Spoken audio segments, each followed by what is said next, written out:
Yo, what's going on, guys? It's Tyler here, and in today's video we are going back to my GM. Happy Thanksgiving to everybody. Today's video, we are in the off season. We ended the season. We actually made playoffs, like I told you guys last video. We made playoffs. We went out, got swept by the Rockets in the first round, and right now we are in the middle of all of our off season duties. We got staff re-signings, we got player retirements. I think Dirk and Manu both retired, both got their jerseys retired or something like that, I think. So all the old heads are out here. We got new players now, all new players in the league. This is a new league, a new era of basketball. With that being said, here is the draft lottery right here. And as you guys can see, we don't have a spot. And this is supposed to be one of the best drafts ever. So we're going to have to change that.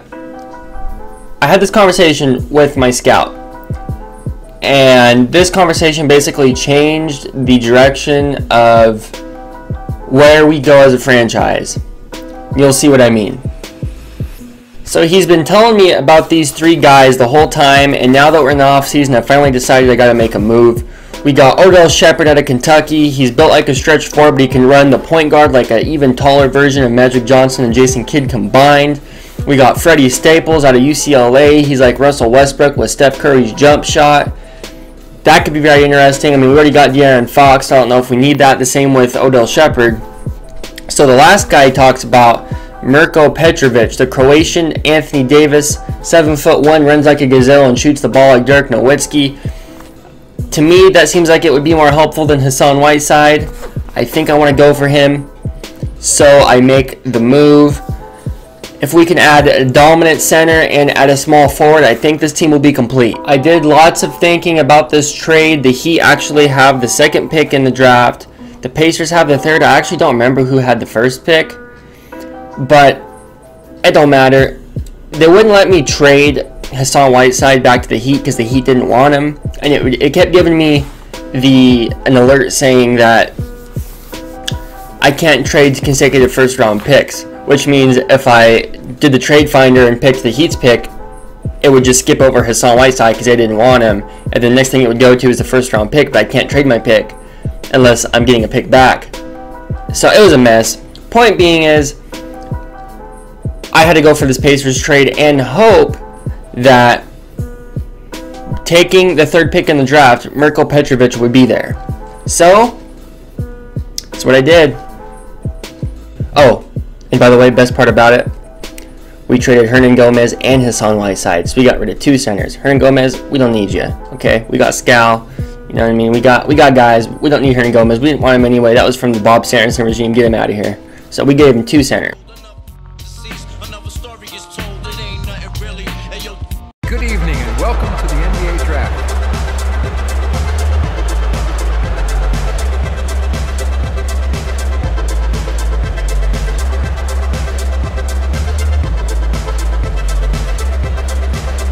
With the first pick in the NBA Draft, the Portland Trailblazers select Jackson Baldwin from the University of Kentucky. So with the first pick in the draft, the Trailblazers take Jackson Baldwin, who actually was going to be my backup plan if we did not get Mirko Petrovic. You know, because these top three guys were projected to go in any order of the three. There was no 1, 2, 3. There was 1A, 1B, 1C. And that happened. Mirko Petrovic gets drafted by the Heat. So I got to think quick on my feet.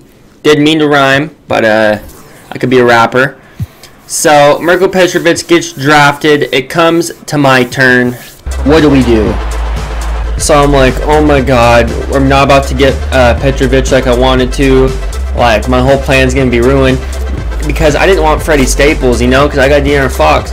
I mean, Freddie Staples, is he gonna be better than De'Aaron Fox? Sounds like it, but I'm keeping true to my rebuilding plan. And De'Aaron Fox is one of the main, if not the main player in the rebuild. Put Petrovic in there, and somehow, I don't know why, because my pick was less than the player by 1 star, they accepted it, which is very unrealistic. But regardless, they accepted pick for player. So look at this, guys. I traded the Heat George Hill at the beginning of the season, and then I basically tricked them into trading Freddie Staples in the same position as George Hill. Screwed them out of 2 centers, Hassan Whiteside, who they originally had, and then Petrovic. So I'm finessing the Heat. I finessed the Pacers because I got them 2 starting centers, and now who they're going to play with. I'm finessing them out here. We're going to skip to the next pick in the draft. Now, as you guys know, I was going for Paul George in the offseason, or that was my plan anyways. I talked about that throughout the whole year. Just as a backup plan for the backup plan to back up the backup plan. Obviously, every pick I did, I checked trades beforehand to see if there's anything I wanted. I have picks 18 and picks 25, so with both picks I took small forwards just because in case I can't get a small forward via free agency, I'm going to need to build up a young guy. And I mean, he's not going to be the best young guy, but if I can get an 18th pick, 25th pick small forward and he turns into even Harrison Barnes, that would be better than nothing. You know what I mean? So I took Paul Manning first. With the 18th pick in the NBA draft, the Sacramento Kings select Paul Manning, University of Tennessee.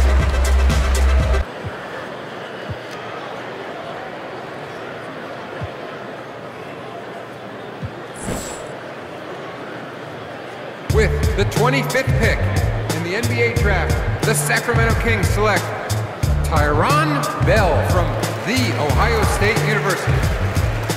I thought hard about this next part, and you know, Chris Bosh is slated to make $10 million this upcoming year. He was a great mentor to the young guys. He put up some good minutes and some points for us in certain games. But Chris Bosh, your services are no longer needed, so here we are at the accept and decline offers page. And sadly, sucks, but we declined Chris Bosh's offer for $10 million. Accepted everybody else. We're keeping the band back together. Just Chris Bosh. See ya. We need the cap space to sign a big guy. So here we are at the free agency page. We got Kevin Durant, DeMarcus Cousins, Paul George, Isaiah Thomas, Chris Paul, DeAndre Jordan, Brook Lopez, Avery Bradley. That's like your top 8, 9, 10 players right there. We're not signing Kevin Durant. Dude's a snake. Not signing DeMarcus Cousins because he is in the past, even though RIP DeMarcus Cousins, got his signature on my hat, never forget. But the DeMarcus days in the Kings are in the past. We need to start small forward.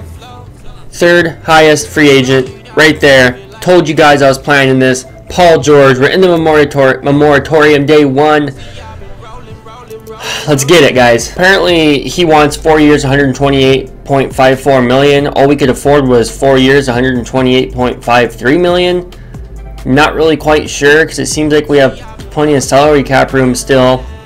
I don't know. But regardless, we offered it to him. Now we play the waiting game. Does Paul George accept? Is Paul George coming to Sacramento? During the moratorium, Paul George was about to verbally accept, but then I realized I had to renounce the rights to a bunch of my players or I wouldn't be able to sign him. So I had to renounce the rights to all the people on the screen right now not named Paul George. And in doing so, I renegotiated with him and offered him his $128.54 million instead of $53.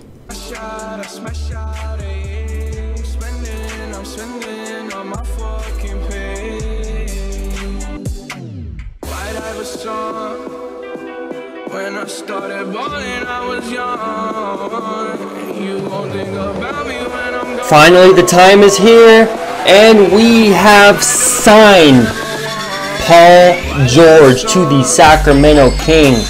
So now we are looking at a starting 5 of De'Aaron Fox, Buddy Hield, Paul George, Skal Labissière, and Mirko Petrovic, which might not sound too menacing right now, but trust me, this team is going to dominate on the court. I truly believe that they're going to dominate on the court. Feels good to sign a big name star in Sacramento. Our biggest signing is, I don't even know who. I don't even know who our biggest signing is in the last 10 years in real life. I can't even think of it. Maybe Darren Collison? Who knows? George Hill, actually, probably. But regardless, we got Paul George now. This team needed a Paul George. We got a Paul George. That means we kind of wasted our last 2 draft picks, though. On small forwards, we're not going to need. But one of them actually has really high potential. I think it's Paul Manning. His potential, if you go to the little screen, it's like the potential meter is like all the way. So if we treat him right, he could be a star too. Alright guys, this was a long video. I think this is like the 2nd or 3rd video in a row that has no gameplay in the MyGM. But next game is our home opener. Alright guys, I know this is like our 2nd or 3rd episode of MyGM in a row that actually hasn't had gameplay in it. But next episode is the first game of the new season. Hope you guys are pumped. I hope you guys are ready. This team is about to be amazing. If you guys enjoyed the video, please leave a like. It'll help me out a lot. Comment, let me know what you think about my moves so far. And subscribe to my channel. And I will talk to you guys in the next video. Mwah. I love ya. Love ya lots. Happy Thanksgiving.